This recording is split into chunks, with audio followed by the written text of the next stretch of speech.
ناصر صاحب مظفر آباد سے پوچھتے ہیں احسان کے درجے کے بارے میں سمجھائیں کہ اللہ کا تصور ہم کیسے کریں، اگر ذکر اور تلاوت کے دوران برے خیالات آئیں تو اس سے کیسے بچیں اور کیا اس سے نقصان ہوتا ہے یا نہیں ہوتا؟ ان کی مراد یہ ہے کہ حدیث میں آتا ہے کہ اعلیٰ درجہ یہ ہے عبادت کا ان تعبد اللہ کأنک تراہ، کہ تم اللہ کی عبادت ایسے کرو جیسے تم اللہ کو دیکھ رہے ہو، فإن لم تکن تراہ فإنہ یراک، کیونکہ تم اگر اس کو نہیں دیکھتے تو وہ تو تمہیں دیکھ رہا ہے۔ تو یہ ہے احسان کہ اللہ کی ایسے عبادت ہو جیسے ہم اللہ کو دیکھ رہے ہیں، یعنی اتنا دھیان کے ساتھ عبادت ہو۔ تو پہلی بات تو یہ کہ اس حدیث کی جو تشریح کی جاتی ہے کہ تم یہ تصور قائم کرو کہ تم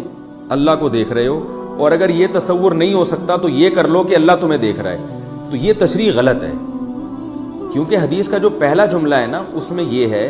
کہ تم یہ تصور قائم کرو کہ تم اللہ کو دیکھ رہے ہو، فإن لم تکن تراہ فإنہ یراک، آگے اس کی ریزن ہے، اس لیے کہ اگر تم اللہ کو نہیں دیکھتے تو اللہ تو تمہیں دیکھ رہا ہے۔ تو مطلب یہ ہوا کہ اللہ تمہیں دیکھ رہا ہے، یہ تصور قائم ہو گیا تو بس وہ یہ والا کہ تم اللہ کو دیکھ رہے ہو یہ خود بخود قائم ہو جائے گا۔ تو اصل بات یہ ہے کہ عبادت کرتے ہوئے یہ دھیان نصیب ہو جائے کہ اللہ ہمیں دیکھ رہا ہے۔ جس کو یہ دھیان نصیب ہو جائے نا تو وہ اس کی عبادت میں روح پیدا ہو جاتی ہے، کیونکہ جس کے لیے عبادت ہو رہی ہے وہ ذات ہمیں دیکھ رہی ہے۔ اس کی میں اکثر ایک مثال دیتا ہوں کہ آپ کو کسی سے محبت ہے، اور مثال تو تھوڑی نازیبا ہے لیکن یہ مثال سے بات سمجھ میں بہت اچھی آئے گی۔ آپ کو جناب کسی سے عشق ہو گیا، اب آپ نے گلی میں آئے اس سے ملاقات کے لیے، جو کہ غلط تھا لیکن ایک مثال میں وہی دوں گا نا جو مارکیٹ میں چل رہی ہے۔ تو آپ گلی میں آئے محبوبہ سے ملاقات کے لیے، اور اس کے ابا نے پکڑ کے گلی میں کوٹ دیا آپ کو۔ اب آپ جب تک پٹتے رہیں گے نا تو آپ کو بہت تکلیف ہوگی، لیکن اگر آپ کو پتہ چلے کہ جس کے لیے پٹ رہا ہوں وہ محبوبہ کھڑکی سے دیکھ رہی ہے اور دیکھ کے خوش ہو رہی ہے کہ دیکھو میری خاطر کیسی دھنائی کھا رہی ہے، اور اس سے اس کے دل میں محبت کے جذبات پیدا ہو رہے ہوں، تو جس وقت آپ کو یہ دھیان نصیب ہوگا نا کہ بھائی کھڑکی سے محبوبہ بھی مجھے دیکھ رہی ہے اور جس کے لیے پٹ رہا ہوں وہ بھی مجھے دیکھ رہی ہے، تو پھر اس پٹائی میں بھی ایک چاشنی پیدا ہو جائے گی، اس لیے کہ اب آپ کو یہ استحضار نصیب ہو گیا کہ جس کے لیے مار کھا رہے ہیں وہ ہمیں دیکھ رہا ہے۔ تو یہ انسان کی فطرت ہے کہ وہ جس کے لیے ٹینشن اٹھاتا ہے وہ یہ چاہتا ہے اسے پتہ تو ہو کہ میں اس کے لیے یہ کام کر رہا ہوں۔ تو جب ہم نماز پڑھتے ہیں ہاتھ باندھ کے وضو کر کے وقت بھی نکالتے ہیں اللہ کے لیے، اور ٹینشن میں آ کے سارے کاموں کو چھوڑ کر ہاتھ باندھ کے تمیز سے چپ چاپ کھڑے ہو جاتے ہیں۔ آپ کو پتہ ہے اس زمانے میں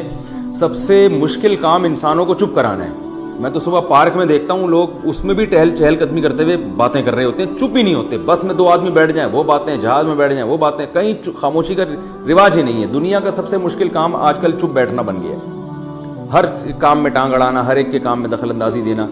تو لیکن نماز میں ہم سب مسلمانوں کو دیکھتے ہیں ماشاءاللہ باوضو ہو کے ہاتھ باندھ کے چپ چاپ کھڑے ہو جاتے ہیں، جب تک امام سلام نہیں پھیرتا نا وہ کوئی اعتراض نہیں کرتے امام پر کہ یہ موٹا امام ہے، یہ دبلا امام ہے، اس کا قد لمبا کیوں ہے، ملکی حالات کیا چل رہے ہیں، اور جناب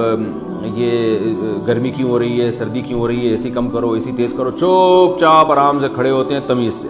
تو یہ قربانی اللہ کے لیے دی جا رہی ہے، اور پڑھتے بھی ہیں تو وہی جس کا اللہ نے حکم دیا، سبحان ربی الاعلیٰ سبحان ربی العظیم۔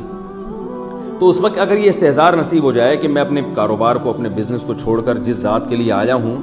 وہ ذات مجھے دیکھ رہی ہے، تو نماز میں انسان کو مزہ آنا شروع ہو جائے گا۔ اگر یہ استحضار ہی نہ ہو تو لطف نہیں آتا، نماز میں جان پیدا نہیں ہوتی، ہم جیسے آ کے کھڑے ہوتے ہیں تو بس پتہ ہی نہیں ہوتا کیا کر رہے ہیں۔ تو یہ استحضار ہوگا بھائی جس ذات کے لیے کھڑے ہوئے ہیں وہ ذات ہمیں دیکھ رہی ہے۔ جب انسان نے روزہ رکھا، بھوک اور پیاس برداشت کرتا ہے، تو یہ احساس جس کو نصیب ہو گیا کہ جس ذات کے لیے بھوک پیاس برداشت کی ہے میں نے وہ ذات مجھے دیکھ رہی ہے، تو بس یہی درجہ جس کو حاصل ہو جائے نا یہ احسان ہے۔ جب آپ تلاوت کر رہے ہیں تو آپ کو احساس ہو جائے کہ جس کا کلام میں پڑھ رہا ہوں، کسی شاعر کا کلام پڑھیں اسے کتنی خوشی ہوتی ہے، تو جس رب کا میں کلام پڑھ رہا ہوں وہ سن رہا ہے تو اسے کتنی خوشی ہوگی۔ یہ استحضار جس کو نصیب ہو جائے وہ درجہ احسان تک پہنچ گیا۔ تو یہ استحضار چونکہ ہمیں ہوتا نہیں ہے، ہم تلاوت کے وقت بھی دماغ ادھر ادھر بھٹک رہا ہے، نماز کے وقت بھی بھٹک رہا ہے، روزے میں بھی بھٹک رہا ہے، کوئی صدقہ کر رہے ہیں تو دماغ میں اللہ کا تصور نہیں رہتا، تو اس لیے عبادات میں پھر طاقت اور جان ختم ہو جاتی ہے۔ تو اس کے لیے تصور ایسا کرنا پڑتا ہے کہ اللہ کا استحضار نصیب ہو۔ رہا یہ مسئلہ کہ ہمیں تو بہت زیادہ خیالات آتے ہیں تلاوت کے دوران بھی، نماز میں بھی، تو بھائی آپ یہی استحضار کیا کریں کہ نماز میں کوشش کریں دل لگانے کی کہ میرا اللہ مجھے دیکھ رہا ہے، جب میں سجدہ کر رہا ہوں تو اللہ دیکھ رہا ہے کہ میں نے اس کے گویا قدموں میں اپنا پاؤں رکھ دیا ہے، اپنا سر میں نے اس کے قدموں میں رکھ دیا ہے، اور سبحان ربی الاعلیٰ کی صدائیں لگا رہا ہوں، پاک ہے میرا رب جو سب سے اعلیٰ ہے۔ تو یہ دماغ لگانے کی کوشش کریں۔ بس جتنی کوشش آپ کر لیں اور اس سے جتنا دماغ لگ جائے ٹھیک ہے، اس سے زیادہ ٹینشن نہ لیں، کیونکہ یہ دل اور دماغ اپنے کنٹرول میں نہیں ہے۔ یہ کوشش تو کر سکتا ہے ایک طرف دل کو پھیرنے کی، 100% یہ اپنے کنٹرول میں نہیں ہوتے، کیونکہ آج کل انسان کی لائف اتنی مصروف ہے، دن بھر پتہ نہیں اٹرم شٹرم کن کاموں میں لگا رہتا ہے، اسی طرح آگے نماز کے لیے کھڑا ہو جاتا ہے وہ۔ تو اگر زیادہ آپ پریشان ہوں گے نا تو پھر انسان کی نفسیاتی بیماریوں کی طرف چلا جاتا ہے۔ تو دھیان لگانے کا ایک علماء اکثر ایک نسخہ یہ بیان کرتے ہیں کہ بھائی اپنے آپ کو فضول ایکٹیویٹیز سے بچائیں، لا یعنی کاموں سے، لا یعنی باتوں سے، لا یعنی چیزوں سے۔ تو اس سے کیا ہوگا کہ پھر جب آپ ذکر کریں گے تو آپ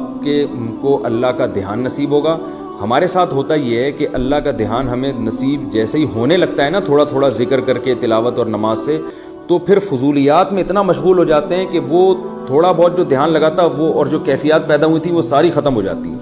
اس کی بڑی اچھی مثال دی ہے حضرت مولانا اشرف علی تھانوی رحمہ اللہ تعالیٰ نے، بڑی پیاری مثال دی ہے۔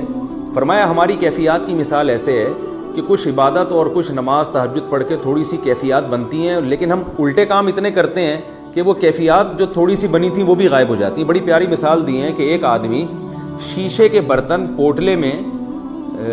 پیک کر کے نا، ایک پوٹ جیسے پہلے زمانے میں وہ ہوتا تھا نا، وہ رومال میں چیزیں رکھ کے وہ اپنے کندھے پہ لٹکا کے بیچنے والے جا رہے ہوتے تھے، تو وہ شیشے کے برتن تھے، وہ لے کے جا رہا تھا بیچنے کے لیے۔ تو کسی سیٹھ صاحب نے دیکھا، اس کو رکوایا، بولا یہ نیچے رکھو۔ اس بیچارے نے نیچے رکھ دیا۔ تو سیٹھ صاحب کی عادت تھی ہر چیز کو ٹھوکر مار کے پوچھتے تھے یہ کیا ہے، تو سیٹھ کو تو نہیں پتا تھا کہ اندر شیشے کے برتن ہیں، تو سیٹھ صاحب نے ٹھوکر مار کے پوچھی یہ کیا ہے، تو وہ کہتا ہے جو بیچنے کے لیے آیا کہہ رہا ہے نہیں تھا، اب نہیں ہے، مطلب کہ ٹھوکر لگا اور اب یہ ختم ہو گیا۔ تو سیٹھ نے پوچھا کہ بھئی یہ کیا ہے، ٹھوکر مار کے پوچھا، تو بیچنے والے نے کہا ہے نہیں تھا۔ تو انہوں نے فرمایا ہماری کیفیات بھی ایسی ہیں کہ ایک دنیا کی ٹھوکر لگتی ہے، وہ ساری کیفیات ہماری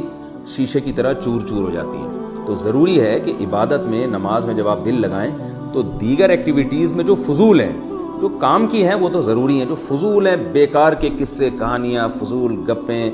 اور لا یعنی چیزیں،